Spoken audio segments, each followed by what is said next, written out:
Brand क्या है? औकात, ब्रांड, पर्सनल ब्रांड, बहुत बार तुमने लोगों के मुंह से सुना होगा।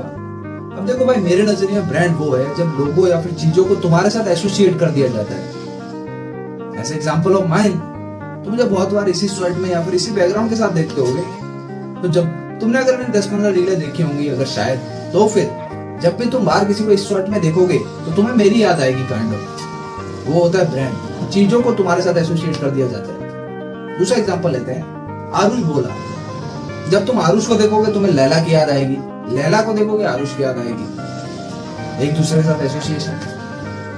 उनका ब्रांड भी ऑल चेक को देखोगे तो तुम्हें आरुष की याद आएगी, लैला की याद आएगी। या फिर जब लोगों को तुम्हारे साथ एसोसिएट कर दिया जाता है, जैसे आरुष के पापा, लैला के पापा, बोलने को तो ऐसा भी बोल सकते हैं भाई विनोद भोला का बेटा, बट वो क्यों?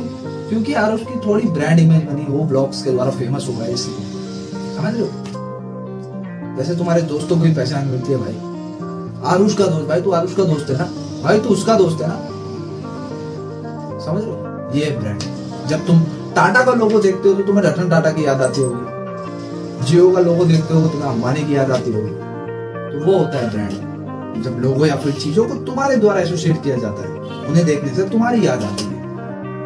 सोचो कैसे बनना है ब्रांड, औकात कैसे बनानी है।